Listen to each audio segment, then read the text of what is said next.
Hello नमस्ते, आप सभी का स्वागत है। दोस्तों, एक लाइन आप मेरे पीछे देख पा रहे होंगे, एक स्टेटमेंट दिया हुआ है। स्टेटमेंट दिया गया है ई.एच. कार के द्वारा। ई.एच. कार ने एक किताब लिखी है व्हाट इज हिस्ट्री। उसके साथ साथ ये लाइन भी बहुत इंटरेस्टिंगली कही है, जहां उन्होंने लिखा है कि history is an unending dialogue between the present and the past, between the society of the today and the society of yesterday. We can fully understand the present only in the light of the past. बड़ी interesting line है sir, ठीक है।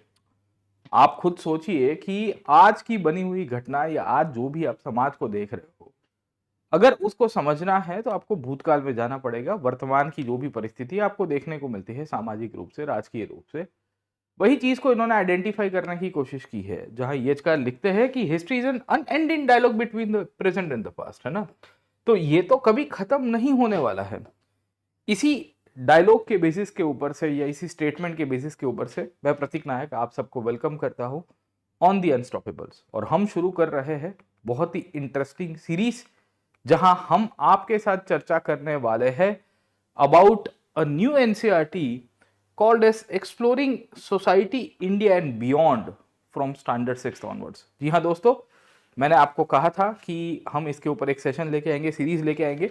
इस series के माध्यम से छठी कक्षा की जो एनसीईआरटी है, exploring society India and beyond, जो एक सोशल साइंस की एनसीईआरटी है, 2025 में इसको रिवाइज किया गया है। खास करके यूपीएससी पॉइंट ऑफ व्यू से कितनी रेलेवेंट है, क्योंकि नॉर्मली अभी तक हम लोग अवर पास्ट वन जैसी किताबें रेफर किया करते थे, और मैं कैंडिडेट्स को सजेस्ट भी करता था कि न्यू एनसीईआरटीज देखेगा। ये 2005 के बाद वाली अपडेट की गई थी, पर as per the NEP of 2020 हमारी एजुकेशन पॉलिसी जो आई है, और उसके साथ साथ हमारा जो करिकुलम फ्रेमवर्क है, उसको भी ध्यान में रखते हुए गवर्नमेंट ने, एनसीईआरटी ने अपनी टेक्स्ट बुक्स को अपडेट किया है। ये सोशल साइंस की एक टेक्स्ट बुक है, पर इसमें हिस्ट्री के भी 3-4 चैप्टर्स ऐड किए गए हैं। तो हम लोग क्या करेंगे कि पूरी की पूरी सीरीज लेंगे। अभी स्टैंडर्ड 6 की ये एनसीईआरटी की मैं आपको सेशन शुरू करवाऊंगा। I will be starting a session on the standard 6 NCERT.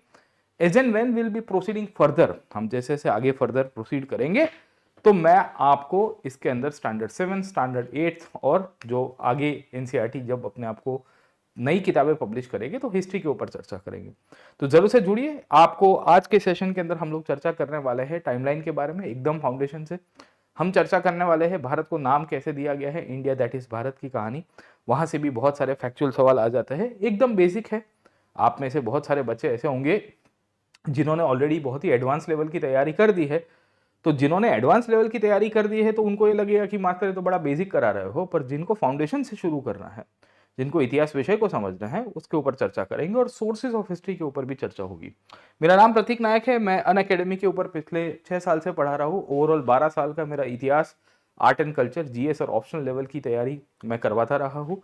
On academy की ऊपर मेरी आप प्रोफाइल को अगर आपने फॉलो नहीं किया है तो आप फॉलो कर सकते हो। ये क्यूआर कोड के द्वारा भी आप मुझे स्कैन करके ultimately you can join my courses. In fact आप हमारे फ्री क्लासेस को भी देख सकते हो, हमारी बैचेस और एक्सेस, बाकी सारे कोर्सेज को भी एक्सेस ले सकते हो अगर आप हमारा सब्सक्रिप्शन लेते हो तो। जी हाँ दोस्तों, 1 साल का सब्सक्रिप्शन अभी आपको 19,999 के अंदर अवेलेबल कराया जा रहा है अन अकेडमी के द्वारा। ये अगस्त की लास्ट मंथ की ऑफर है, मतलब आखिर के 2 दिन बाकी है, तो इसका जरूर से लाभ उठाइए। सब्सक्रिप्शन की लिंक आपको डिटेल डिस्क्रिप्शन बॉक्स के अंदर मिल जाएगी, और उसके लिए आपको ये कोड PN लाइव यूज करना ना भूलिएगा। ये बैचेस की खासियत ये है कि इसमें एक बार सब्सक्रिप्शन लो और आपको पूरे साल तक, और उसमें भी आपको 3 महीने 12 महीने तक का एक्सटेंशन भी मिलेगा based on the category of the subscription that you take. But आपको इसके अंदर पूरे साल तक अनलिमिटेड टाइम जो भी बैचेस आपको एक्सेस करनी है वो कर सकते हो। जितने भी क्लासेस आपको देखने हो, जितने भी एजुकेटर्स के साथ आपको जुड़ना हो, जीएस सी सेट टेस्ट सीरीज, सब कुछ यहाँ पे कॉम्प्रिहेंसिव कवरेज के रूप में मिलता है। तो इसका जरूर से लाभ उठाइए। इसके बाद शायद फीस बढ़ेगी, तो उसके पहले आप यहाँ से लाभ उठा सकते हो। अगले महीने से इसकी फीस रिवाइज हो जाएगी, तो 31 जुलाई इज द लास्ट डे। आप इसका जरूर से लाभ उठा सकते हैं। हमारी इंग्लिश, हिंदी या इंग्लिश की बहुत सारी बैचेस है, आरंभ, फाउंडेशन, संभव और नींव। इन सब को आप अटेंड कर सकते हो विद 2 years और 3 years सब्सक्रिप्शन एज वेल। 1 साल का सब्सक्रिप्शन लोगे तो भी आप हमारी जितनी भी नई बैचेस 2026 के लिए शुरू हो रही है उसमें तो आप जरूर से ज्वाइन करिए। इसके सिवाय अगर आप ऑफलाइन का अनुभव लेना चाहते हो ऑनलाइन के अंदर, तो मधुकर सर सीसेट की पाठशाला लेके आए हैं। जी हाँ दोस्तों, जहां आपका भी वीडियो ऑन रहेगा हमारे लाइव क्लासेस के अंदर, ठीक है। तो 2 वे कम्युनिकेशन आप अच्छी तरह से कर सकते हो। उसकी अलग से सीसेट के क्लासेस मधुकर सर ले रहे हैं, डिस्क्रिप्शन बॉक्स में आपको लिंक मिल जाएगी, सुबह 6:30 से 9 बजे तक। और खासियत यह है कि आप सीधा सीधा सर के साथ इंटरेक्ट करोगे, वो एक अलग से मॉडल के रूप में है, तो आप इसका भी लाभ उठाइए। आपको डिटेल डिस्क्रिप्शन बॉक्स के अंदर लिंक मिल जाएगी। बाकी अगर आपने ऑप्शनल के लिए प्रिपरेशन भी करनी है तो भी आप अनअकैडमी ज्वाइन कर सकते हो। और हम जीएस प्लस ऑप्शनल दोनों का कॉम्बो सब्सक्रिप्शन अभी 27,999 के अंदर अवेलेबल कराए जा रहे हैं। मैं हिस्ट्री ऑप्शनल कराता हूँ और मेरे साथी एजुकेटर्स जो है वो political science, anthropology, sociology, psychology जैसे सब्जेक्ट्स को भी कवर कराते हैं, पबैड और हिंदी लिटरेचर इंक्लूडेड एंथ्रोपोलॉजी के साथ। तो आप कोई भी ऑप्शनल अगर इनमें से आपने सिलेक्ट किया है तो आप इसके अंदर भी ज्वाइन करिए, जीएस और सीसेट ऑप्शनल दोनों के कॉम्बो सब्सक्रिप्शन के साथ में। खैर आगे चलते हैं और समझने की कोशिश करते हैं with respect to the NCERT. बाकी हमारी आइकॉनिक सब्सक्रिप्शन भी है।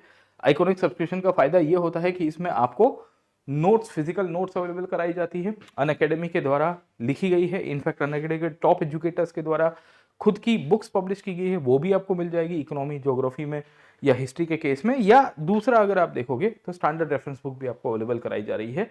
आपको नोट्स आपके घर पे डिस्पैच हो जाएगी। 1-to-1 आपको मेंटरशिप भी मिलती है कॉम्बो सब्सक्रिप्शन, आइकॉनिक सब्सक्रिप्शन में। खैर आगे चलते हैं और समझने की कोशिश करते हैं ये एनसीईआरटी को। अब देखिए ये एनसीईआरटी जो है ना, सोशल साइंस की एनसीईआरटी है।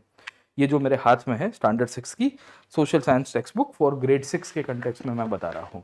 और बिकॉज ये सोशल साइंस की एनसीईआरटी, मैं फिर से कह रहा हूँ, ये समाज विद्या की या समाज शास्त्र की एनसीईआरटी है, एक तरह से समाज विज्ञान की एनसीईआरटी है मैं कहूँगा। तो बिकॉज ये सामाजिक विज्ञान की एनसीईआरटी है तो इसमें ज्योग्राफी भी कवर है, इसमें सोसाइटी भी कवर है, इसमें सिविक्स भी कवर है, इसमें कल्चर भी है और बहुत सारे टॉपिक्स है जो इधर उधर के आपको मिल जाएंगे। पहले क्या था कि स्टैंडर्ड 6 की एनसीईआरटी में हिस्ट्री की अलग से आती थी, ज्योग्राफी की अलग से आती थी, पॉलिटी की अलग से आती थी, जो डेमोक्रेसी के ऊपर आपकी किताबें मिल जाती थी। तो अब यूपीएससी ने सब कुछ एक कर दिया है, ठीक है। अब इसमें जो आगे के चैप्टर्स अगर आप देखोगे तो हमारे लिए इंपॉर्टेंट नहीं है, बट पहले 3-4 चैप्टर्स जो है, पहले 3 चैप्टर्स जो है वो ज्योग्राफी के सेंट्रिक है, ठीक है। तो उसमें ओशंस है, कॉन्टिनेंट्स है, locating the places of the earth basic है। और थीम बी और थीम सी जो है वो हिस्ट्री और कल्चर के ऊपर है। तो मैं क्या करवाऊंगा आपको, हिस्ट्री और कल्चर के ऊपर से ये दोनों की दोनों जो थीम है उसके चैप्टर्स कराऊंगा। अब आप मुझे पूछोगे कि सर आपने तो ये स्टैंडर्ड 6 की ये वाली एनसीईआरटी कराओगे, अब इसमें कितनी रेलेवेंसी है, क्योंकि मैंने दोनों किताबें पढ़ी हुई है, ये वाली और ये वाली सर, ठीक है। ये भी नई एनसीईआरटी, ये 2005 वाली है, ये 2025 वाली है, both are new NCERT around, okay. ये वाली एनसीईआरटी में भी तगड़ा मसाला आपको मिल जाता है, मसाला मतलब ठीक ठाक हमारे एग्जाम सेंट्रिक कंटेंट है, राइट। तो हम क्या करेंगे कि इसको बेस बनाएंगे, will keep this book as base. मैं फिर से कह रहा हूँ, इस बुक के अंदर जो भी हिस्ट्री और कल्चर के रिलेटेड चैप्टर्स है उसकी आपको एक सीरीज मिल जाएगी। रेगुलरली मैं हफ्ते में 3 दिन इसके ऊपर सीरीज लेके आऊंगा। साथों के साथों आप लोग क्या करेंगे, आप को मैं ईज आउट करने के लिए, है ना, आपको कहीं इस बुक से कोई टॉपिक मिस आउट ना हो, तो हम इस दोनों को मर्ज कर देंगे सर, ठीक है। So what I will be doing is I will B merging both the subjects, है ना, both the books around, okay. तो ये जो आपका यहाँ पे $1 मिलियन क्वेश्चन होता है कि सर कौन सी किताब पढ़े, कि ये वाली पढ़े कि ये वाली पढ़े, मैं आपके लिए ये जो एनसीईआरटी सीरीज लेके आ रहा हूँ इसमें इन दोनों का मिक्सचर करवा रहा हूँ। अवर पास्ट 1 के अंदर में जो आपको क्वेरी रहती है कि सर इसमें से कोई फैक्ट छूट ना जाए, और बहुत छोटी छोटी फैक्ट से सवाल आए हुए हैं, राइट। ये exploring India society and beyond, वो तो अभी लेटेस्ट अपडेटेड है, तो उसमें काफ़ी सारी नई इन्फॉर्मेशन भी ऐड हुई है फैक्चुअली हमारे जो भी इंपॉर्टेंट होगी, तो मैं इसको भी कवर कर दूंगा, ठीक है। तो आप ये गलतफहमी के अंदर मत रहिएगा कि सर हम इसको नहीं पढ़ना है, नहीं, मैं इसको भी कराऊंगा, इसको भी कराऊंगा। जैसे जैसे हम लोग आगे जाएंगे वैसे अवर पास 2 होगी, यहाँ पे स्टैंडर्ड 7 की जो एनसीईआरटी है, रेलेवेंट टॉपिक आपको मिलता रहेगा, वो मैं कराऊंगा। मैं आपको चैप्टर भी बता दूंगा कि भाई हम कहाँ से कर रहे हैं, ठीक है। तो अभी हम लोग जो कर रहे हैं वो हमारी जो किताब है, मैंने आपको बताने की कोशिश की, exploring society India and beyond, standard 6 की किताब है, न्यू एनसीईआरटी 2025 की। उसके chapter number 4 and chapter number 5 हम लोग करेंगे। थीम बी और थीम सी है, क्योंकि थीम बी और थीम सी हिस्ट्री और कल्चर के रिलेटेड है। उसके साथ साथ आप देखोगे थीम डी भी है यहाँ पे, जो डेमोक्रेसी और गवर्नेंस के कंटेक्स्ट में है, but that is not our aspect as of now, हमारा उसके ऊपर फोकस नहीं है, वो कभी बाद में चर्चा कर देंगे। और ज्योग्राफी के चैप्टर्स हम लोग अभी नहीं कर रहे हैं, ठीक है।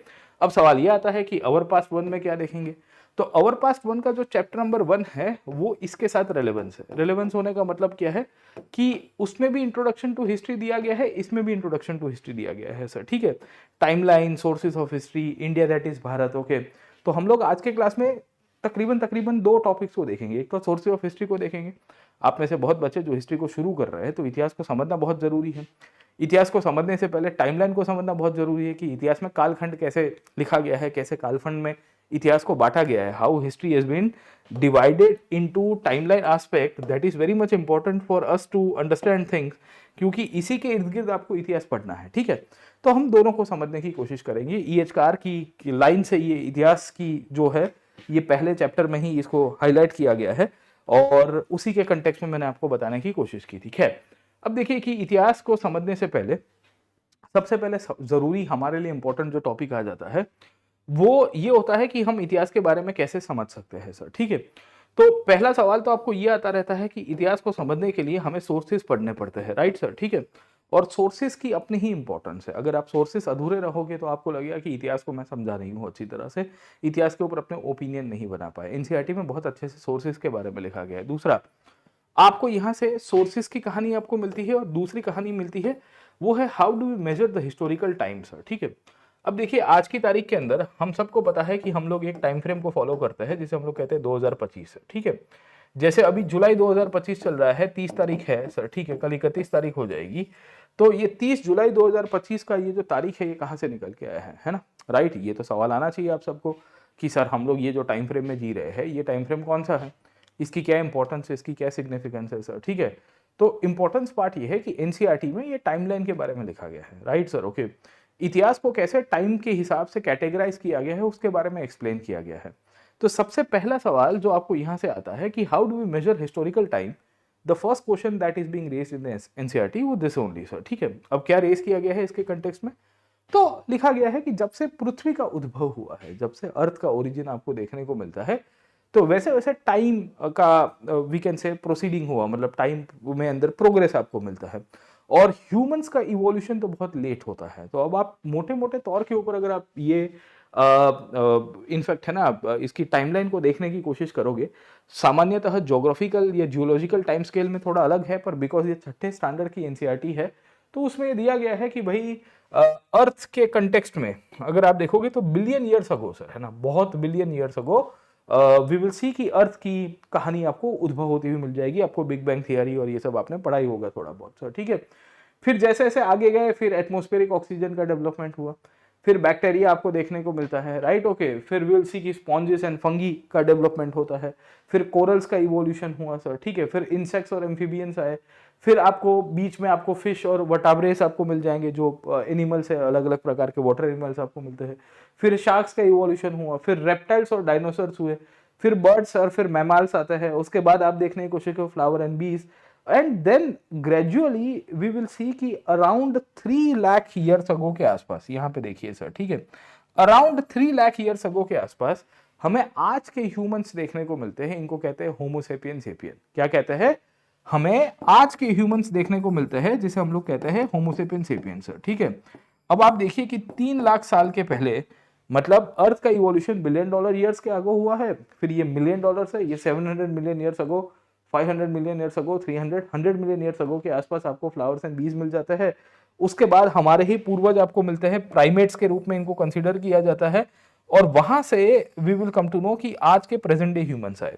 अब प्रेजेंट डे ह्यूमंस क्यों आए, क्योंकि आपने डार्विन की थियरी ऑफ इवोल्यूशन थोड़ी बहुत आप जानते भी होंगे, स्कूल में भी शायद तक आपने देखी होगी दोस्तों, कि भाई कैसे मनुष्य का उद्भव हुआ है, राइट। तो हम पहले बंदर के रूप में थे, बंदर मतलब काइंड ऑफ चिंपांजी या एप जैसे हुआ करते थे, राइट। तो उसको ऑस्ट्रोपिथेकस के रूप में कंसिडर किया गया, प्राइमेट ह्यूमन के रूप में, राइट। फिर वहां से जैसे जैसे आगे चलते गए तो हमारा डेवलपमेंट होना शुरू हुआ, तो फिर ऑस्ट्रोपिथेकस से आगे गए होमो इरेक्टस के रूप में, होमो हैबिलिस के रूप में, होमो निएंडरथल के रूप में, और फिर बीच में लास्ट में आके होमो सेपियन सेपियन के रूप में, जो आज के प्रेजेंट डे ह्यूमंस के रूप में हमारा उद्भव रहा सर, ठीक है। तो एनसीईआरटी ये कह रही है कि तकरीबन 1 लाख ईयर्स अगो के पहले ही सर, ठीक है ना, फायर की कहानी आपको देखने को मिल जाती है सर, ठीक है ना।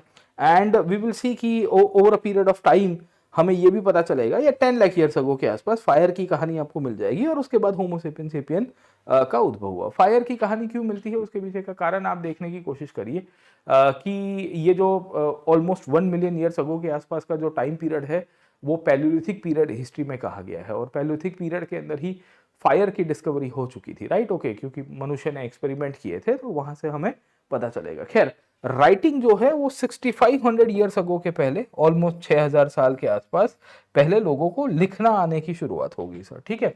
तो ये दर्शाता है कि भाई देखो, हमारी अर्थ की जो हिस्ट्री है, ह्यूमंस की हिस्ट्री बहुत पुरानी है। अब सवाल ये आता है कि हिस्ट्री में इतना सारा टाइमलाइन किया गया है, पहले हम लोग ईयर्स अगो के रूप में क्लासिफाई करते थे। ईयर्स अगो के रूप में क्लासिफाई करना मतलब मैंने बताया ना, ये 4 लाख ईयर्स अगो था, ये 5 लाख ईयर्स अगो था, 3 लाख ईयर्स अगो था। फिर जैसे जैसे डेवलपमेंट हुआ तो आज का मॉडर्न डे कैलेंडर सिस्टम निकल के आया सर, ठीक है।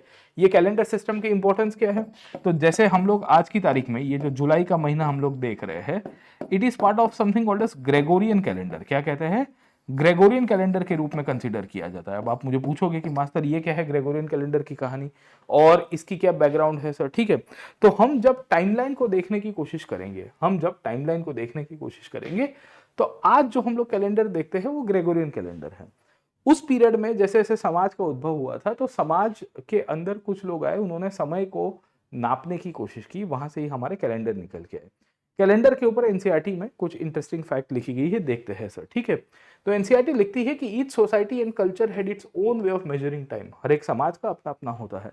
तो जैसे वेस्ट ने ग्रेगोरियन कैलेंडर को फॉलो किया, हम भी करते हैं, पर हमारा खुद का भी कैलेंडर है, राइट, इंडिया का, उसको कहते हैं पंचांग सर। अभी एनसीईआरटी में उसके ऊपर भी लिखा गया है, आपको यूपीएससी पूछ भी सकता है पंचांग में क्या आता है। खैर, major events such as the birth of an important person or the start of the ruler's reign have often marked as the beginning of a new era sir, ठीक है।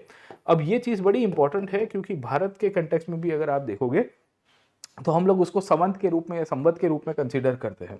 जब कोई राजा कोई बड़ी पॉलिटिकल अचीवमेंट करता था, तो हम कहते थे कि भाई देखो, ये राजा ने अब एक न्यू एरा की शुरुआत की है, नए समय की शुरुआत की है, एक नए टाइम फ्रेम की शुरुआत कर दी है, राइट। ओके, जैसे भारतीय इतिहास में आप देखोगे विक्रम संवत हम लोग कहते हैं 58 बीसी के आसपास या 57 बीसी के आसपास ये शुरू हुआ था। क्यों विक्रम संवत 57 बीसी में, क्योंकि उस टाइम पे विक्रमादित्य करके एक राजा थे, उन्होंने एक बहुत बड़ी पॉलिटिकल अचीवमेंट की थी। क्या थी पॉलिटिकल अचीवमेंट, उन्होंने उस टाइम पे शकों को डिफीट किया था सर, है ना। तो फॉरेन डायनेस्टीज को डिफीट किया, इसके कारण वी विल फाइंड कि उनको इस तरह से याद किया गया, और उन्होंने एक नए कैलेंडर की शुरुआत की, विक्रम संवत सर, ठीक है। वैसे ही आज के टाइम पे अगर आप देखने की कोशिश करोगे तो ग्रेगोरियन कैलेंडर यूज होता है पूरे दुनिया के अंदर। ये जो ग्रेगोरियन कैलेंडर है ये वेस्ट में निकल के आया था सर, ठीक है ना। तो वी विल सी कि जो अक्रॉस दी वर्ल्ड हम लोग Monday, Tuesday, Wednesday, Thursday, Friday पूरा कैलेंडर है, जनवरी से लेकर दिसंबर तक जो फॉलो करते हैं उसको ग्रेगोरियन कहते हैं सर, ठीक है। अब ये ग्रेगोरियन कैलेंडर की खासियत ये है कि इसके बेसिस के ऊपर आज की दुनिया चलती रहती है, अंडरस्टूड दिस, ओके। तो वी विल सी कि एनसीईआरटी कहता है कि भाई ग्रेगोरियन कैलेंडर में 12 महीने हैं, 365 दिवस है। आप सबको पता ही होगा कि एक लीप ईयर आता है हर 4 साल के ऊपर सर, ठीक है। और मजे की बात आपको ये देखने को मिलती है कि ये जो लीप ईयर है हर 4 साल के ऊपर आपको आएगा, इसकी सिग्निफिकेंस क्या है, कि क्यों हर 4 साल में ही आपको मिलता है, ये भी एक बहुत बड़ा सवाल है सर, ठीक है। क्यों हमने, अच्छा फरवरी में ही क्यों हमने 28 के बाद 29वां दिवस ऐड किया है कैलेंडर में। आप कभी मेरे प्लस कोर्सेज के ऊपर आना, मैंने इसके ऊपर चर्चा की है और चर्चा कराऊंगा आपको लाइव क्लासेस के अंदर भी। खैर, तो पहली तो कहानी आपको इस तरह से देखने को मिलती है कैलेंडर का उद्भव, जो टाइमलाइन के कंटेक्स्ट में आपको जानकारी रखनी चाहिए, क्योंकि इसी कैलेंडर के बेसिस के ऊपर हम लोग हिस्ट्री को क्लासिफाई करते हैं। भारत में भी, प्राचीन भारत की जब हम लोग बात करेंगे तो हम भी हमारे खुद का कैलेंडर चलाया करते थे जो फॉलो होता था सर, ठीक है। मेनली जो इंडियन कैलेंडर है उसको हम लोग कहते हैं पंचांग। क्या कहते हैं, पंचांग। आपको पूछा जाएगा कि व्हाट इज पंचांग, you should be aware about this part around sir, ठीक है। तो ये जो इंडियन कैलेंडर्स है ये मेनली अगर आप देखोगे सन और मून की पोजीशन के ऊपर है। सामान्यतः अगर आप देखोगे तो कैलेंडर दो तरह से निकल के आए हैं, सोलार और ल्यूनार कैलेंडर सर, ठीक है। यानी कि सन और मून दोनों की पोजीशन देखते हैं। कुछ कैलेंडर्स ऐसे हैं जो खाली और खाली मून के ऊपर है, जैसे इस्लामिक कैलेंडर है, जिसे हम लोग हिजरी कैलेंडर कहते हैं, that is related only to the lunar side, not on the solar side sir, ठीक है।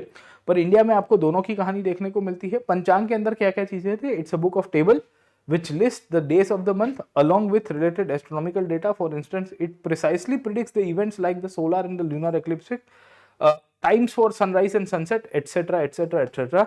It is used in India for weather predictions, for the dates and for the timings of the festivals. ठीक है ना, तो आपको पूछा जा सकता है कि what is the significance of पंचांग, है ना, तो पंचांग की सिग्निफिकेंस आपको क्लियर हो जानी चाहिए कि पंचांग एक ऐसा डॉक्यूमेंट है जो इंडिया का ट्रेडिशनल कैलेंडर के रूप में है, जिसमें तारीखें लिखी गई है, उसके अंदर से हम बहुत सारी चीजें प्रिडिक्ट कर सकते हैं, राइट सर, ठीक है, तो we should be aware about this part around as well.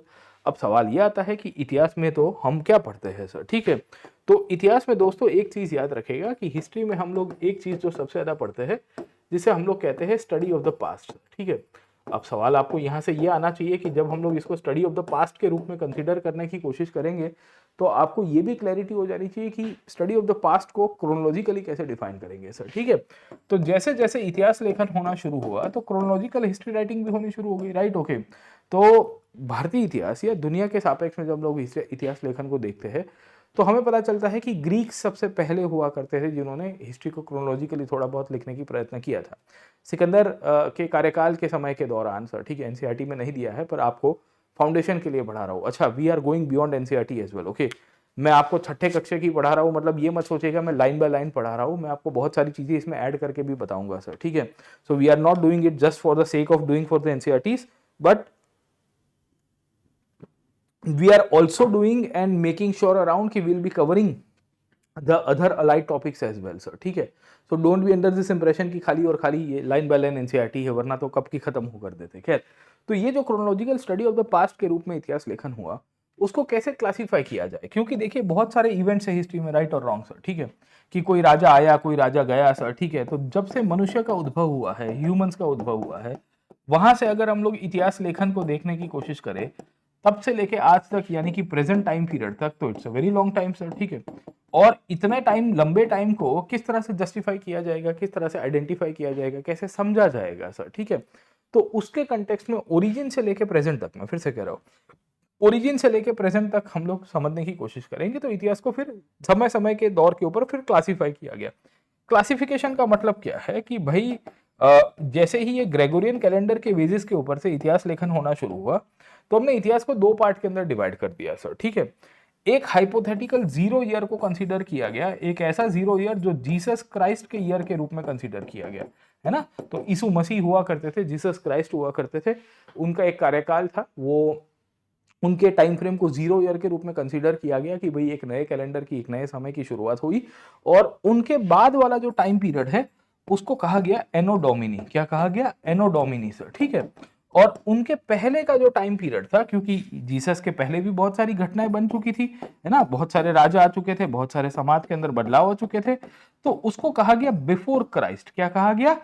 I know Duminy और बिफोर क्राइस्ट, ओके। तो आप अगर पुरानी किताबें देखी होगी दोस्तों तो आपको देखने को मिलेगा कि शब्द लिखा जाता है 1947 एडी, है ना, शब्द लिखा जाता है 1952 एडी, शब्द लिखा जाता है 1500 एडी, राइट। तो इतिहास को जब क्लासिफाई किया गया, क्योंकि ओरिजिन से लेके आज तक हम लोग देखेंगे 2025 तक, या पकड़ के चलो 1947 तक, है ना, मॉडर्न हिस्ट्री 1947 तक आप पढ़ते हो इंडियन हिस्ट्री के केस में, तो इतना लंबा टाइम फ्रेम को, इतने लंबे टाइम पीरियड को कैसे क्लासिफाई करेंगे सर, ठीक है। तो दो पार्ट के अंदर क्लासिफाई किया, क्रोनोलॉजिकल ही लिखना है पर इसको एनो डोमिनी के रूप में और बिफोर क्राइस्ट के रूप में क्लासिफाई किया गया। अब ये पहले लिखा जाता था, आप पुरानी टेक्स्ट बुक देखोगे ना, ओल्ड की ओल्ड एनसीईआरटी, तो उसमें आपको ये एनो डोमिनी और ये देखने को मिलेगा सर, ठीक है। अब देखिए मजे की बात ही हुई, जैसे जैसे इतिहास में लेखन हुआ, इतिहास में राइटिंग हुआ, वैसे वैसे ही रिवीजन होता है। रिवीजन होने का मतलब यह है कि भाई लोगों ने उसको रिवाइज किया है, बदलाव किया है सर, ठीक है। ये रिवीजन के रूप में आज की तारीख में अगर आप देखने की कोशिश करिए तो बिफोर क्राइस्ट नहीं लिखा जाता है, शब्द लिखा जाता है बीसीई, यानी हम लोग कहते हैं बिफोर कॉमन एरा। क्या कहते हैं? बिफोर कॉमन एरा सर, ठीक है। यानी कि जीसस का जो टाइम पीरियड है उसको जीरो ईयर के रूप में एक हाइपोथेटिकल कंसीडर तो किया गया है, बट उसको एक तरह से आइडेंटिफाई किया गया कि ये बिफोर कॉमन एरा है, और ये एरा को जो जीसस के बाद वाला पीरियड है उसको कहा गया है कॉमन एरा सर, ठीक है। एक सामान्य कालखंड है और सामान्य कालखंड के पहले का कालखंड है सर, ठीक है। तो now you do not use AD in much history, now you do not use the term before Christ या बीसी, आप शब्द यूज करते हो सीई, यानी कि कॉमन एरा करके एक टर्म आपको देखने को मिलता है, या आपको एक टर्म देखने को मिलता है जिसे हम लोग कहते हैं BCE। मैं फिर से कह रहा हूं, the term that is related to the hypothetical zero यानी कि जीसस का ईयर या जीसस क्राइस्ट का जो ईयर के टाइम फ्रेम था, वहां से पहले वाले पीरियड को, उनके पहले होने वाली घटनाओं को बिफोर क्राइस्ट कहते थे। अब आज की तारीख में उसको कहा जाता है before common era. And we will see कि जीसस के बाद वाली जो घटना है उनके कंटेक्स्ट में अब कहा जाता है कॉमन एरा CE सर। ठीक है, अब कहा जाता है कि भारत को आजादी कब मिली, 1947 CE। अकबर कब सत्ता के ऊपर आया, 1556 CE। पहले कब आता था, पहले आता था 1556 AD सर। ठीक है, तो इस तरह से इतिहास के अंदर आपको क्लासिफिकेशन मिलता है। ये टाइम फ्रेम समझना बहुत जरूरी है, क्योंकि इसी कालखंड के बेसिस के ऊपर से हम इतिहास को ओवरऑल समझने की भी कोशिश करेंगे सर। ठीक है, तो वी विल फाइंड कि डेट्स के काउंटिंग के कंटेक्स्ट में मैंने अभी आपको बता दिया कि जुलाई 2025 चल रहा है। पहले एनो डोमिनी कहते थे, अब आज की तारीख में कॉमन एरा कहते हैं। पहले बिफोर क्राइस्ट कहते थे, अब कहा जाता है बिफोर कॉमन एरा की कंटेक्स्ट में सर। ठीक है, वेस्ट में बेसिकली ये कैलेंडर सिस्टम के रूप में कंसीडर किया गया, और जीसस क्राइस्ट का जो बर्थ ईयर है उसको 0 पॉइंट के रूप में या 0 ईयर के रूप में कंसीडर किया गया। मैंने आपको बता दिया years are counted forward to this point, और फिर इसको AD के रूप में कंसीडर किया गया, एनो डोमिनी के रूप में, और आज हम लोग उसको कॉमन एरा के रूप में कहते हैं। जीसस के पहले के टाइम पीरियड थे, जो कन्वेंशनल तारीख थी, उसको बिफोर क्राइस्ट कहते थे, अब कहा जाता है बिफोर कॉमन एरा सर। ठीक है, इसी बेसिस के ऊपर इतिहास में भी आपको टाइम फ्रेम के अंदर इवोल्यूशन या डेवलपमेंट देखने को मिलता रहेगा, राइट। ओके, अब जैसे गौतम बुद्ध का टाइम फ्रेम है सर। ठीक है, गौतम बुद्ध का टाइम फ्रेम है, अगर आप देखोगे जीसस का जो बर्थ ईयर है अगर उसको 0 कंसीडर करेंगे तो कब आएगा, तो वो आता है 560 BC में। कहां पे आता है, 560 BC में सर। ठीक है, एक आपके जैसे ही कोई एस्पिरेंट है जिनका जन्म कब हुआ था, 2000 CE में, 2000 यानी कि आज से 25 साल पहले सर। ठीक है, तो ये 0 से 2000 ईयर्स के बाद है, ये 0 से 560, या कुछ किताबों में 568 भी लिखा है, NCERT में ये तो खाली एग्जाम्पल के रूप में है, पर गौतम बुद्ध का बर्थ फ्रेम आपको थोड़ा बहुत आइडिया हो जाना चाहिए सर। ठीक है, तो NCERT कहता है कि भाई ये कैसे आपको काउंट करना है बिफोर कॉमन एरा और कॉमन एरा के रूप में। तो हमेशा से याद रखेगा कि आप जब काउंटिंग करोगे ना सर, ठीक है, व्हेनेवर यू विल काउंट कि भाई गौतम बुद्ध के टाइम फ्रेम को आज के साथ कंपेयर करना है तो कैसे करोगे सर, है ना। तो how many years before it will be sir. Okay, तो मैं यहाँ पे 2025 में जी रहा हूँ, राइट, मुझे वापिस जाना पड़ेगा टाइम फ्रेम के अंदर, है ना। तो मैं 2025 जाऊंगा, प्लस 560 में जाऊंगा, पर मैं यहाँ -1 करूंगा। आप मुझे पूछोगे -1 क्यों सर। ठीक है, आपने तो कहा था कि जीसस क्राइस्ट का ईयर जो है वो 0 ईयर के रूप में है, उसको -1 के रूप में, पर देखिए फॉर कैलकुलेशन सर, ठीक है ना, ये जो ग्रेगोरियन कैलेंडर के अंदर कैलकुलेशन करना होता है उसमें ये लोग -1 का फॉर्मूला यूज करते रहते हैं सर। ठीक है ना, समझे। तो एनसीईआरटी क्या लिखती है कि in the Gregorian calendar actual में there is no 0 year, the year 1 CE follows immediately the year 1 BCE। मतलब समझ में आ रहा है सर। ठीक है, आप इतिहास के कालखंड में देखने की कोशिश करोगे तो आपको यहाँ पे 1 BCE देखने को मिलता है, और तुरंत ही आपको 1 CE देखने को मिलेगा। 0 एक्चुअल में एग्जिस्ट नहीं करता है, 0 एक्चुअल में एग्जिस्ट नहीं करता है। जीसस क्राइस्ट के कालखंड को या उनके जो जन्म ईयर है उसको हम लोग 0 के रूप में कंसीडर तो करते हैं, पर in reality does not exist, it is just for the calculations around sir. ठीक है, and to make the calculations correct around sir, ठीक है ना, इन्होंने इसके लिए आइडेंटिफाई करने की कोशिश की है कि भाई देखो हमें एक्चुअल सेंस में जब हम लोग मार्किंग करने की कोशिश करोगे तो हमें इसके अंदर से माइनस करनी पड़ेगी सर। ठीक है, so to calculate the number of years between a BC and a CE date you should add them but subtract 1 in the above case, है ना। सामान्यतः 1 माइनस किया जाता है, अब हमारे लिए उतनी इंपॉर्टेंट नहीं है, पर ये ईयर्स की कैलकुलेशन थी। अब देखिए कि हिस्ट्री में हम लोग जब पढ़ेंगे आगे की क्लासेस में तो मैं खाली ईयर्स तक सीमित नहीं रहूंगा, मैं बात करूंगा सेंचुरीज की, मैं बात करूंगा मिलेनियम्स की सर। ठीक है, मैं कहूंगा कि 4th सेंचुरी में ये घटना बनी थी, मैं कहूंगा 5th सेंचुरी में घटना बनी थी, मैं कहूंगा कि 8th सेंचुरी में घटना बनी थी, मैं कहूंगा कि अकबर आया था 16th सेंचुरी में सत्ता के ऊपर, या मैं कहूंगा कि first quarter of 14th century and second quarter of 15th century. तो भाई ये सेंचुरी क्या होता है, तो देखिए सेंचुरी इज सामान्यतः is a period of 100 years. Okay, तो इतिहास के अंदर मैं फिर से आपको बता रहा हूं, इतिहास के अंदर जब हम लोग कोई भी एक कंसेक्यूटिव पीरियड को 100 ईयर्स में डिवाइड करते हैं तो उसको सेंचुरी कहते हैं सर। ठीक है ना, समझे। जैसे हम कहते हैं कि आज की तारीख में हम 21st सेंचुरी में जी रहे हैं, राइट।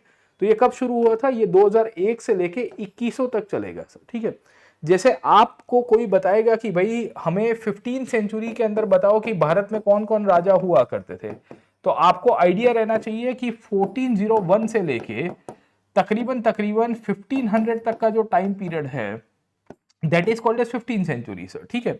अब ये 15 सेंचुरी सीई का टाइम पीरियड आपको बोला गया है, राइट, ओके, सीई यानी कॉमन एरा मैंने आपको बताया।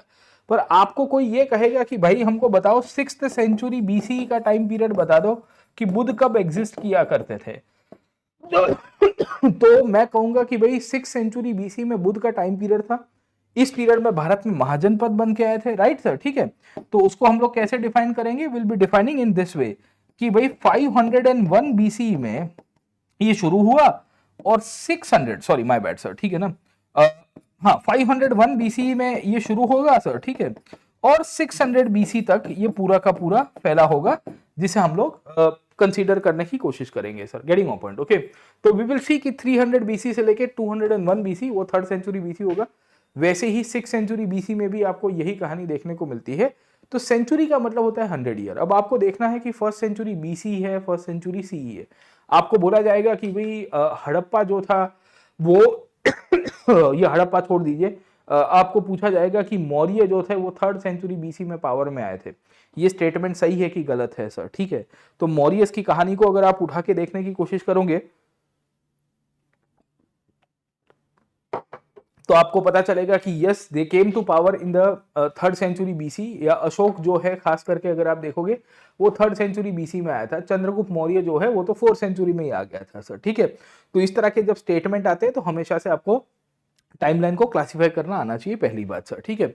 दूसरी बात, इतिहास में बहुत बार शब्द होता है मिलेनियम का सर, ठीक है, 1st millennium, 2nd millennium, 3rd millennium sir, ठीक है।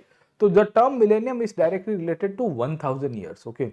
तो हम लोग जैसे हड़प्पा की बात करेंगे, है ना, हम ये बताने की कोशिश करेंगे कि हड़प्पन जो थे दे बिलोंग और the origin of the Harappan civilisation took place in the 3rd millennium BC, है ना।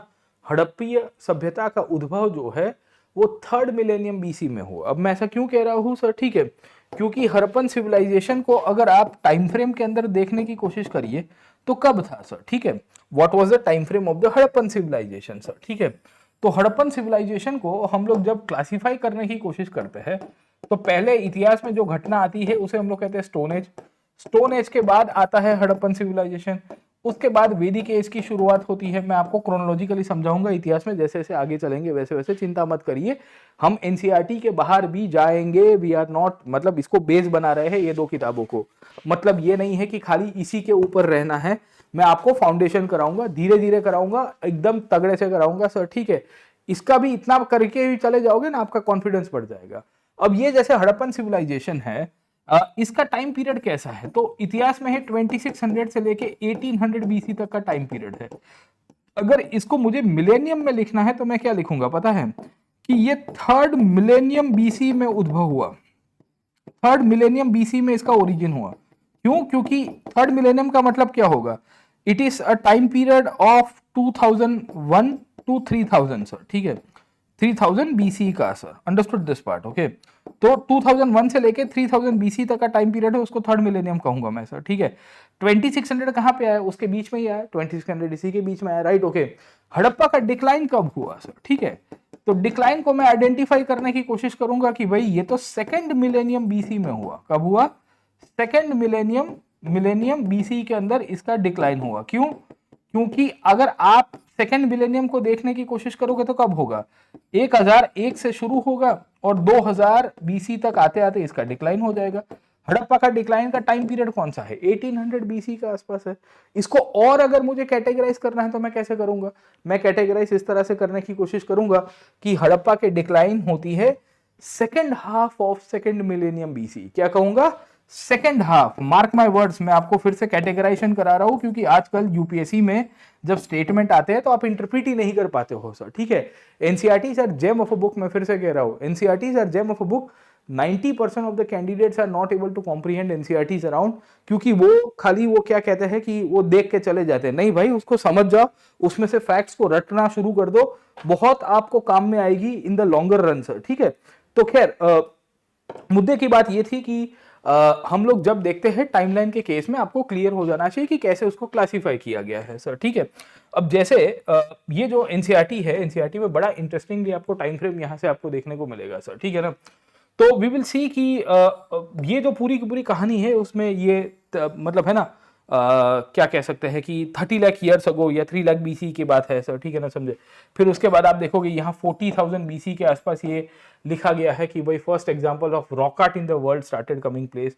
फिर आइस एज आपका यहाँ पे डेवलप हो रहा था सर, है ना। 14,000 बीसी से लेके we will come to know कि 12,000 बीसी का पीरियड आया। 12,000 बीसी में आपका आइस एज खत्म हो गया, क्यों? क्योंकि ये मेसोलिथिक पीरियड की शुरुआत है। फिर जैसे जैसे आप देखने की कोशिश करोगे 10,000 बीसी से लेके 8,000 बीसी का पीरियड आया। 8,000 बीसी में पता चलता है कि एग्रीकल्चर का डेवलपमेंट होना शुरू हुआ। फिर आप आगे जाने की कोशिश करोगे तो 6,000 बीसी का टाइम पीरियड मिलता है, जहां ये बोला गया है कि भाई पॉटरी का डेवलपमेंट होना शुरू हुआ। पॉटरी, माटी के बर्तन बनने शुरू हो जाते हैं, राइट सर, ठीक है। और आप देखने की कोशिश करोगे तो यहाँ पे 4,000 बीसी का टाइम पीरियड है। बोला गया कि एक कॉपर मेटलर्जी की शुरुआत होगी। क्यों कॉपर मेटलर्जी?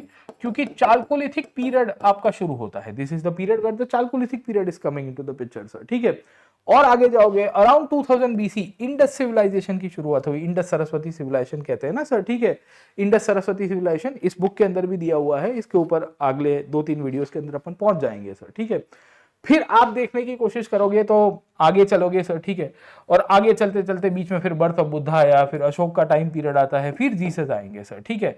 और आज अभी 2000 सी के बाद पकड़ने की कोशिश करोगे 2025 में हम लोग जी रहे हैं। तो आप समझने की कोशिश करिए, एक लंबा टाइम पीरियड है। इसको क्रोनोलॉजिकली इसको देख लीजिएगा, क्योंकि आपको है ना कभी कभी स्टेटमेंट निकाल के पूछेगा कि इन 8000 बीसी है ना इंडिया के अंदर एग्रीकल्चर का डेवलपमेंट होना शुरू हो गया था। अब आप जब सोचोगे यार 8000 बीसी में हुआ था कि नहीं हुआ था, मेरे को तो याद नहीं आ रहा है, मैं तो कंफ्यूज या गया हूँ, मेरे को तो रिकॉल करना पड़ेगा। नहीं भाई सर, ठीक है ना, ये रट के जाना, ये टाइम फ्रेम को आपको बहुत सारी चीजें हेल्प कर देगा सर, ठीक है। अब आप मुझे पूछोगे कि ये टाइम फ्रेम कहाँ पे दिया हुआ है, तो ये टाइम फ्रेम इसी में ही दिया हुआ है। ये आप एनसीईआरटी को उठा के देखोगे ना तो इसके अंदर ही चैप्टर के अंदर दिया हुआ है। मैंने उसी में से ही ये स्क्रीनशॉट लेके उसको आपको एक्सप्लेन किया है। ये दिख रहा है आपको, ये चार्ट है सर, ठीक है। This is the same chart around that I am explaining around, but from the exam point of view, not from the school kids point of view. खैर, अब मुद्दे की बात के ऊपर आ जाते हैं, आगे चलते हैं। इतिहास के कंटेक्स्ट में मैंने आपको 3-4 पॉइंट बताने की कोशिश की। अब सवाल ये आता है कि how do we measure time. मैंने आपको बताया इतिहास पढ़ने से पहले। दूसरा आता है कि इतिहास लिखा जाता है सोर्सेस के आधार के ऊपर सर, ठीक है। और इतिहास को समझने के लिए उसके सोर्सेस को समझना बहुत जरूरी है। If you not understand the sources of history, then the fundamental question comes into the picture कि इतिहास बहुत ही कंफ्यूज हो जाएगा, मतलब सर, ठीक है ना। अब सोर्सेस कितने सारे हैं और कौन काम करता है इसके ऊपर सर, ठीक है।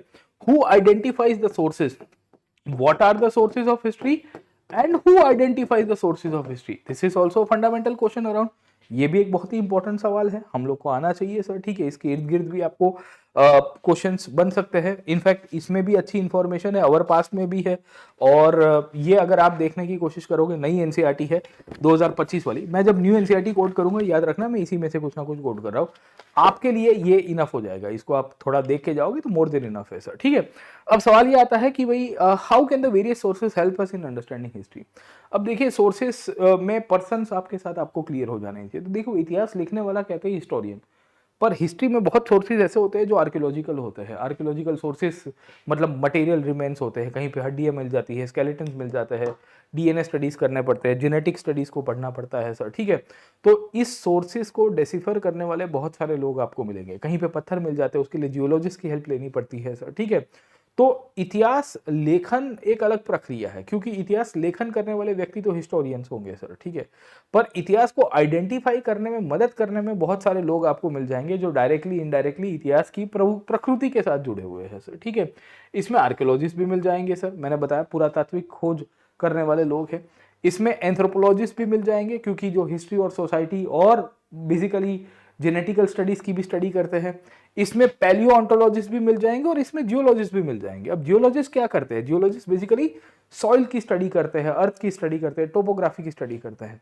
भारतीय इतिहास में जियोलॉजिस्ट का बहुत बड़ा योगदान है, अगर आपको ना पता हो तो। एक था रॉबर्ट ब्रूस फुटे, he was part of the geological survey of India, है ना, वो भारत में पुरातात्विक रिसर्च नहीं कर रहा था, आर्कियोलॉजिकल रिसर्च नहीं कर रहा था। Robert Bruce Foote was the person who was related to the GSI. उसने पत्थरों को आइडेंटिफाई किया था आज के दक्षिण भारत में, most probably in the region of Paiyampalli and Adichanallur. और उसने वहां पे एक एक्स ढूंढ के निकाली थी, एक हथौड़ी ढूंढ के निकाली थी काइंड ऑफ, जो स्टोन एज से बिलोंग करती थी। तो आप देखिए जियोलॉजी में जो पत्थर को या सॉइल को स्टडी कर रहे हैं, अर्थ के पार्ट्स को, they have contributed to the history sir. ठीक है, पैलियोन्टोलॉजिस्ट का काम ही है कि ये प्लांट्स को स्टडी करते हैं, फॉसिल्स को स्टडी करते हैं। अब ये हमारे लिए बहुत इंपॉर्टेंट हो जाते हैं, क्योंकि हड़प्पा के केस में अगर आप देखिए कि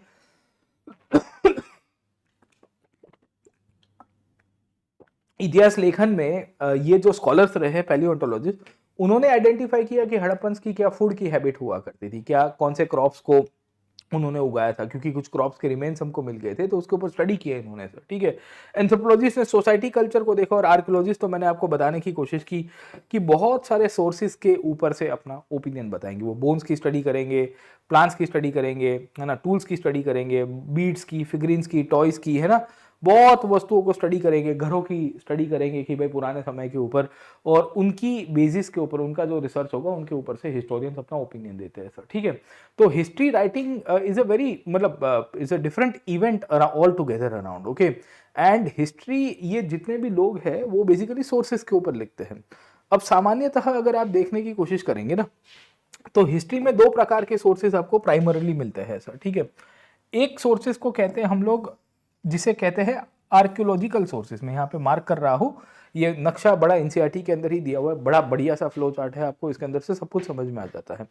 पूरा तात्विक आधार आर्कियोलॉजिकल सोर्सेज सर। ठीक है, ऐसे सोर्सेज जो मूर्त रूप में है, आपको कहीं मटेरियल रिमेन्स के रूप में, फिजिकल सोर्सेज के रूप में मिल रहे हैं, कहीं बिल्डिंग के रूप में मिल रहा है, कहीं ईंटों के रूप में मिल रहा है। मैंने आपको बताया कि कुछ धरोहर के रूप में, कुछ वी विल सी की मूर्तियों के रूप में आपको मिल रहा है, मेटल की वस्तुएं मिल रही है, ईंटे की वस्तु मिल रही है, कॉइन्स आपको मिल रहे हैं, कितने सारे वस्तुएं मिल सकती है। इंस्क्रिप्शंस मिलते हैं, इंस्क्रिप्शंस यानी जिसे हम लोग अभिलेख के रूप में हम लोग कहते हैं सर। ठीक है, एक तरह से पत्थर के ऊपर लिखे जाता है या कोई भी हार्ड सरफेस के ऊपर लिखे जाता है, उन सब की स्टडी करते हैं ये आर्कियोलॉजिकल जो एक्सपर्ट्स होते हैं और हिस्टोरियंस होते हैं, और उसके ऊपर हिस्ट्री में अपना ओपिनियन बनाने की कोशिश करते हैं। ठीक है, तो विल सी कि archaeological sources include the monuments, the mounts, mounts का मतलब होता है टिल्ले, जैसे हड़प्पा के अंदर आपको मिल जाते हैं, right. Okay, human, animals and plant remains. Okay, जानवरों के कोई रिमेन्स मिल गए हैं, प्लांट्स के कोई रिमेन्स मिल गए, tools and weapons, figurines and ornaments, है ना, पॉटरी एंड टॉयज, माटी के बर्तन बहुत सारे आपको मिलेंगे हड़प्पा से लेके बाकी सारे कार्यकाल में, इनफेक्ट न्यूलिथिक पीरियड में भी आपको मिल जाते हैं, right. Okay, and including habitations and burials. Burials का मतलब होता है कि जहां मृत व्यक्ति के शरीर को दफनाया गया हो। अब हिस्ट्री में बरियल्स की अपनी खुद की इंपॉर्टेंस आपको देखने को मिलेगी। क्यों बरियल्स की इंपॉर्टेंस मिलती है? क्योंकि बरियल्स के बेसिस के ऊपर से आप आइडेंटिफाई कर सकते हो कि उनके रिलीजियस बिलीफ क्या थे सर। ठीक है, उनकी मान्यताएं किस तरह से चला करती थी, राइट। ओके, ये कैसे सोचा करते थे अपने जीवन को, आफ्टर लाइफ में कैसे। अब बरियल में बहुत बार आपको मिलता है कि फ्रेगमेंटेड बरियल है। फ्रेगमेंटेड मतलब शरीर या पोस्ट क्रिमेशन बरियल है, या शरीर को जला दिया है पहले, और जो बची कुची अस्थियां या जो भी बॉडी के पार्ट्स रिमेन हो गए हैं उसको दफनाया गया है। तो ये दो प्रकार से आपको बरियल मिलते हैं। बरियल में कभी कभी जॉइंट बरियल मिलता है कि एक साथ दो ह्यूमंस को दफना दिया गया है, तो ये दर्शाता है कि भाई ये दोनों के दोनों एक दूसरे के रिश्तेदार होंगे, राइट। ओके, या कभी आप बरियल के केस में देखोगे तो जानवर को दफनाया गया है साथ में। So along with a human you will also find an animal burial. Okay, अब अगर एनिमल को बरी किया गया है तो what does that signifies? That signifies directly to the fact around कि ये बेसिकली जानवर उनको बहुत प्यारा था सर। अच्छा, बहुत बार पॉटरी को दफनाया गया है ग्रेव गुड्स के रूप में सर। ठीक है, तो उससे हम लोग बहुत सारा ओपिनियन बना सकते हैं। बरियल में जब स्टडी किया जाता है स्केलेटल स्टडीज के अंदर, तो ये भी देखा जाता है कि कितनी एज पे इंसान की मृत्यु हुई है, कोई बीमारी से हुई है कि नहीं हुई है, what was the average life expectancy around, कहाँ पे बरी किया गया है वो भी देखते हैं। क्योंकि हैबिटेशन में गाँव के बाहर बरी किया गया है, कोई सेटलमेंट के अंदर किया गया है, सेटलमेंट के बाहर किया गया है। There so many plethora of information that we come to know by studying the burials around. Okay, वही कहानी आप देखने की कोशिश करोगे सोर्सेज में, आपको कॉइन्स की देखने को मिल जाएगी, राइट। ओके, तो कॉइन्स जो है they are a very important source of archaeological source, right. क्योंकि सिक्कों की आप स्टडी करते हो, गोल्ड का सिक्का है, मेटल का सिक्का है, चांदी का सिक्का है सर, ठीक है, तांबे का सिक्का है, कांसे का सिक्का है, कौन से मेटल से बना हुआ है, उसके ऊपर क्या सिंबल है, उसके ऊपर क्या डिजाइन है, उसकी शेप साइज क्या है, उसका वेट क्या है, what is the actual wait, okay. क्योंकि अगर कोई भी मेटल के कॉइन का वेट ज़्यादा है तो वो बेसिकली ये माना गया है कि भाई देखो राजा ने इसके ऊपर पैसे खर्च किए, किसने इश्यू किया है, राजा ने इश्यू किया है या किसी और ने इश्यू किया है, मतलब कोई लोकल व्यापारी के द्वारा इशू किया गया है। अगर कॉइन्स कोई लोकल व्यापारी के द्वारा इशू किया गया है तो दर्शाता है कि भाई उसकी जो आर्थिक क्षमता है वो व्यापारी की बहुत ज्यादा होगी सर, ठीक है। अगर कोई व्यापारी अपने ही खुद के कॉइन्स इशू करवा रहा है, what does that highlights, that highlights the fact around कि भाई उसकी इकोनॉमिक स्ट्रेंथ बहुत है ना। कॉइन्स के ऊपर कैसे सिंबल्स यूज किए, कौन सी भाषा यूज की है, राजा का चेहरा दिख रहा है, रानी का चेहरा दिख रहा है, अगर रानी के चेहरे दिख रहे हैं कॉइन्स के ऊपर, उसका चेहरा इंस्क्राइब किया गया है या उसके चेहरे को प्लांट किया गया है, तो what does that shows, that shows the mightiness of the queen sir, ठीक है। या कोई रिचुअल पर्पज से कोई देवी देवता की आकृति मिल रही है तो उसकी भी अपनी इंपॉर्टेंस मिलेगी सर, ठीक है। तो विल सी कि आपको बहुत सारे मिलते हैं, इसमें ही कॉपर प्लेट्स मिल जाती है, ताम्रपत्र मिलते हैं, मैन्यूस्क्रिप्ट्स है ना। तो जैसे जैसे पेपर का डेवलपमेंट होना शुरू हुआ, पेपर नहीं था तो पहले पत्ते के ऊपर लिखते थे, ट्री बर्च के ऊपर आपको तालपत्रस कहते थे, वहां से भी मैन्यूस्क्रिप्ट्स निकल के आई है। और फिर सबसे मेन है इंस्क्रिप्शंस, जो हार्ड सरफेस के ऊपर लिखा जाता है। So any kind of hard surface, be it metal, be it stone, be it walls, okay, ऐसा कोई भी हार्ड सरफेस जिसके ऊपर लिख के विलसी की इतिहास या कुछ ना कुछ घटनाओं का वर्णन किया गया है, उसको हम लोग इंस्क्रिप्शंस के रूप में कहते हैं। This inscriptions are also one of the biggest sources of history. ये सब के सब ज्यादातर आर्कियोलॉजिकल सोर्सेज के अंदर आपको देखने को मिलते हैं। ये आर्कियोलॉजिकल सोर्सेज में अगर आप देखने की कोशिश करोगे, स्कल्पचर्स और पेंटिंग्स को भी हम लोग इंक्लूड करते हैं। सामान्यतः इसको आर्कियोलॉजिकल आर्टिस्टिक सोर्स के रूप में भी लोग देखते हैं सर, ठीक है ना। अब आप कहोगे कि आर्कियोलॉजिकल आर्टिस्टिक क्यों, क्योंकि ये कला के रूप में थे सर, है ना। हर चित्र कुछ कहता है। अब अजंता के पेंटिंग्स को जाके देख के आओ, उसके पेंटिंग्स की स्टडी करके हम लोग क्या ओपिनियन बना सकते हैं, हम ओपिनियन बना सकते हैं कि बुद्ध कैसे अपना जीवन जीते होंगे, राइट, ओके। या उस टाइम पे कलाकार जो भी आर्टिस्ट है उन्होंने बुद्ध की कल्पना की है, अंडरस्टूड। स्कल्पचर्स में देखिए Gandhara school, Mathura school, Amaravati school, Sarnath school of architecture, कितना सारा हमको नॉलेज देता है। स्कल्पचर में मुद्रा कैसी थी, आपने स्कल्पचर में ये देखा होगा कि मोहनजोदड़ो में एक डांसिंग गर्ल की इमेज मिली है। ये जो डांसिंग गर्ल की इमेज मिली है वो क्या दर्शाता है, वो त्रिभंग मुद्रा के अंदर थी, राइट। स्कल्पचर की स्टडी की जाती है, वो कौन से मेटल से बना है, ये ब्रॉन्ज का स्कल्पचर था, ये स्टोन का स्कल्पचर था। स्टोन में कौन सा मटेरियल यूज किया गया था, लाल कलर का पत्थर था, हरे कलर का पत्थर था, खैर हरे कलर का पत्थर तो आपको नहीं मिलेगा, पर क्रीम कलर का पत्थर था सर, ठीक है। तो सो many things that you use for reconstruction of history, इसके ऊपर फिर ओपिनियन दिया जाता है। तो आप में से बहुत लोग को लगता है कि इतिहास ऐसे ही लिख दिया गया, नहीं दोस्तों, इतिहास लिखा गया है स्रोत के आधारित। ये बहुत ही साइंटिफिक विषय है सर, ठीक है। It's a very scientific subject around and it is written on the sources. तो जब सोर्सेस की स्टडी करेंगे, जितना जितना सोर्सेस की स्टडी करेंगे, इसके बेसिस के ऊपर आपको हिस्ट्री की भी अंडरस्टैंडिंग होगी सर। इसमें पैनल्स भी आ जाते हैं बहुत सारे सर, ठीक है ना।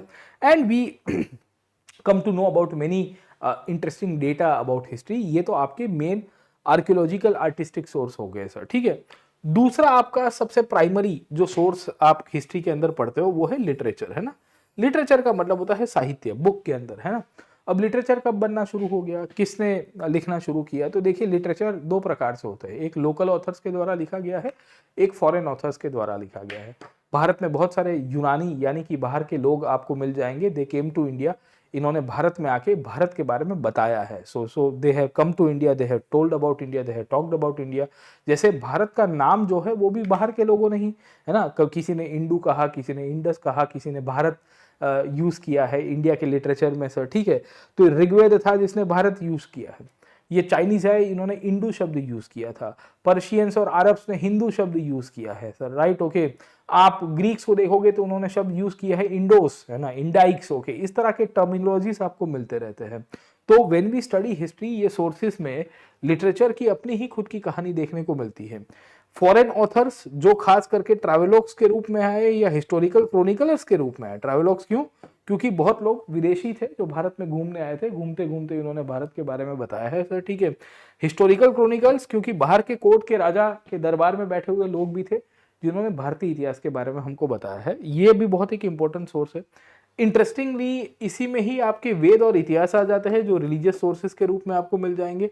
पोएट्रीज एंड प्लेज मिल जाएंगे जो ड्रामा कालिदास के द्वारा या बाकी सारे लोगों के द्वारा लिखा गया।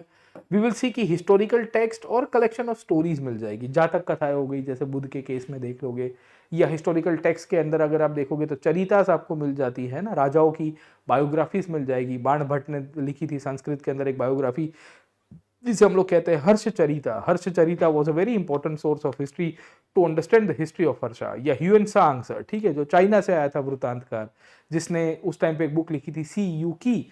तो बहुत सारे मल्टीट्यूड ऑफ सोर्सेस आपको मिलेंगे, इन सब का स्टडी किया जाता है। इंटरेस्टिंगली इसमें बहुत सारी साइंटिफिक और टेक्नोलॉजिकल टेक्स्ट भी लिखी गई है।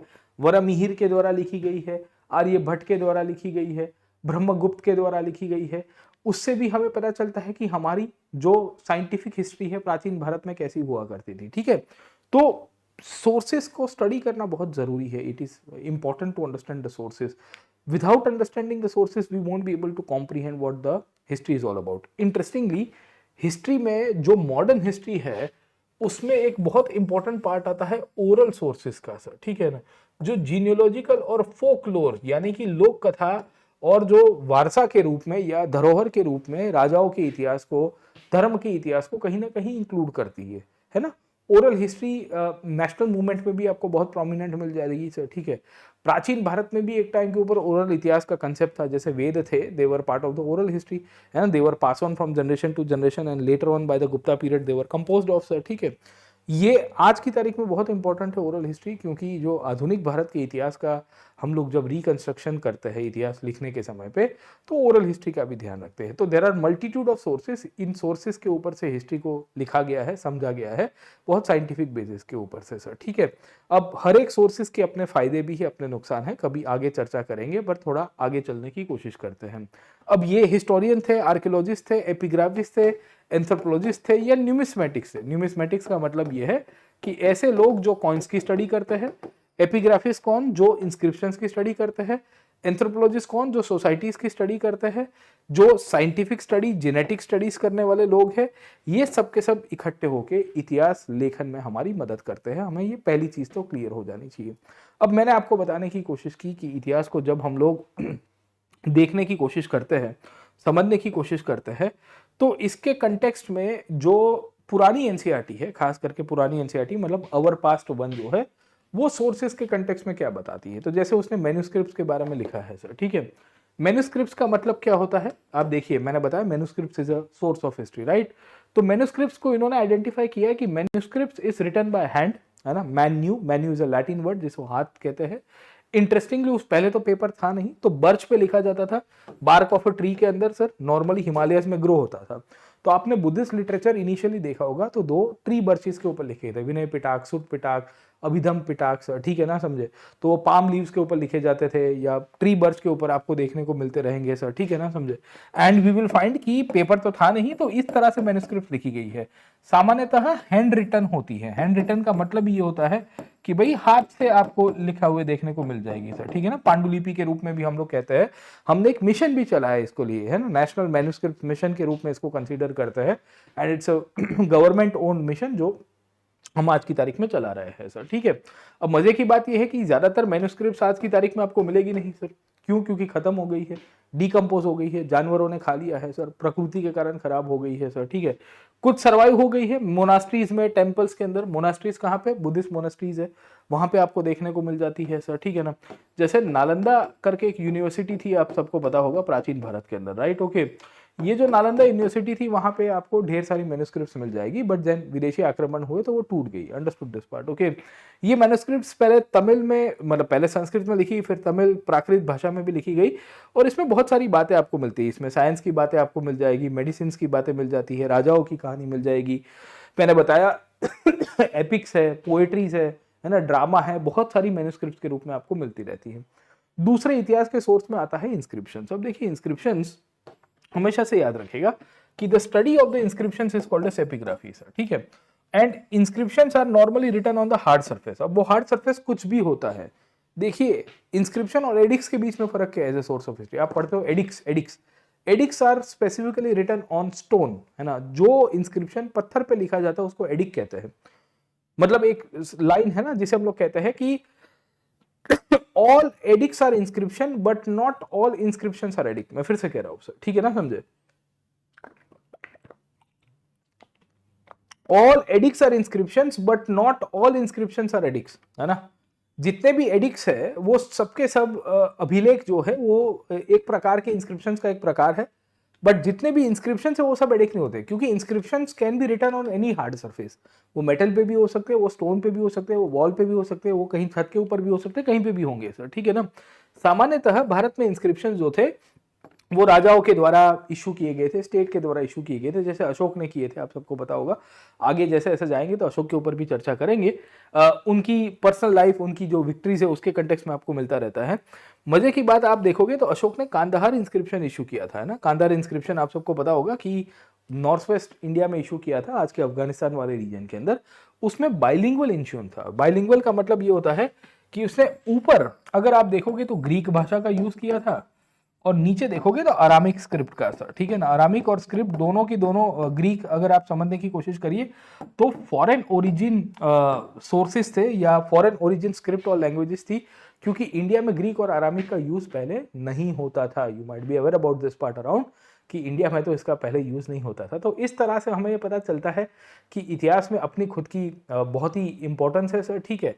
एंड इंटरेस्टिंगली सोर्सेस को जब हम लोग कैटेगराइज करते हैं, क्लासीफाई करते हैं, तो सोर्सेज से भी हमें बहुत सारी नॉलेज मिलता है, इंस्क्रिप्शन से भी बहुत सारी चीज़ें मिलती है। We find so many things in history. मैंने बताया building, painting, sculpture, tools, pots, है ना। उससे हम लोग ईटिंग हैबिट से लेके इनकी जीवन जीने की जो भी कला है उन सब के बारे में समझते हैं, और इसी आधार के ऊपर हम लोग ने हिस्ट्री को कैटेगराइज भी करते हैं सर, ठीक है। तो पहली तो सवाल आपको यहाँ से ये निकल के आती रहती है कि भाई हिस्ट्री में हम पढ़ते क्या है सर, ये सोर्सेज के ऊपर से। तो हम ये पढ़ने की कोशिश करते हैं कि प्रजा जो थी, प्रजा क्या खाती थी, है ना। What they ate, what they wore, है ना। इनका घर कैसे हुआ करता था, ये क्या ऑक्यूपेशन करते थे, क्या ये खेती करते थे, क्या ये राजा के रूप में काम करते थे, क्या एक शासक के रूप में इनका क्या कार्य हुआ करता था, ये व्यापारी के रूप में क्या कार्य करते थे, किसके साथ व्यापार करते थे। बहुत सारी वस्तुओं को इकट्ठा करके हम लोग इतिहास में पढ़ते हैं सर, ठीक है ना। तो based on the study of the sources we learn about the way of life, eating, drinking, we can say their health, their social pattern, how they used to conduct themselves, how they used to organize themselves, what were the different classes in the society, राजा किस तरह से अपने जीवन को जीता था, सब कुछ इतिहास के अंदर आता है सर, ठीक है। तो सोर्सेज हमारे लिए बहुत इंपॉर्टेंट है। तो जैसे जैसे हम लोग आगे जाएंगे तो वैसे वैसे सोर्सेज के ऊपर भी देखेंगे। अब सोर्सेज के कंटेक्स्ट में बात ही कर रहे हैं तो एनसीईआरटी के अंदर इंटरेस्टिंगली एक टॉपिक दिया गया है that is called as India that is Bharat. अगर आप देखोगे तो यहाँ पे आपको मिलेगा यही चैप्टर, यही बुक के अंदर चैप्टर नंबर 5, ठीक है।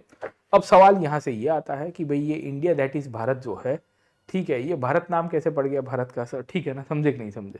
तो भारत का नाम कैसे पड़ा है, तो सोर्सेस के अंदर से ही आपको मिलता है, और सोर्सेस ही हम लोग को सबसे ज्यादा डिफाइन करके देते हैं। अब इंडिया दैट इज भारत और हिस्ट्री में कैसे डेवलपमेंट हुआ with respect to the stone age, उसके ऊपर आगे चर्चा करेंगे in the next session around. तब तक के लिए आपको ये सेशन कैसा लगा मुझे ज़रूर से बताइएगा।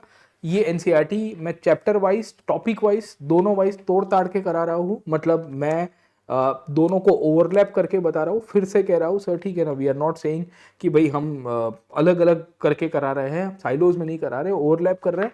और बहुत सारी चीज़ें इसके ऊपर आगे भी चर्चा कराऊंगा सर, ठीक है।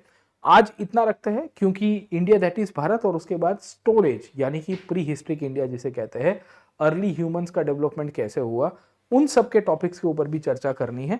उसके लिए एक और इंटरेस्टिंग सेशन के साथ आपको वापस मिलूंगा। Do like, share and subscribe to this platform. इसकी जो पीडीएफ है ना, जो लेटेस्ट पीडीएफ है, जो अभी हमने थोड़ी बहुत इसको बनाई हुई है, आप जरूर से डाउनलोड कर सकते हो फ्रॉम दी कमेंट सेक्शन, आपको सब कुछ डिटेल मिल जाएगी। और इंडिया दैट इज भारत और इसके साथ साथ ही pre historic India, pre historic India our past 1 में बहुत अच्छे से दिया हुआ है, तो इन दोनों को ओवरलैप करके उसमें से कराऊंगा। अगले वीडियो में आपको इसकी डिटेल बता दूंगा। बाकी सब्सक्रिप्शन लेना चाहते हो तो जरूर से जुड़ सकते हो। अनअकैडमी 19,999 के अंदर अवेलेबल है। ये कोड PN लाइव को यूज करना ना भूलिएगा। तब तक के लिए मैं प्रतीक नायक और मेरे साथी लोग आप सबको फिर से सजेस्ट करेंगे कि आप हमारे साथ जुड़िए अनअकैडमी के ऊपर। Thank you very much. Let's crack it.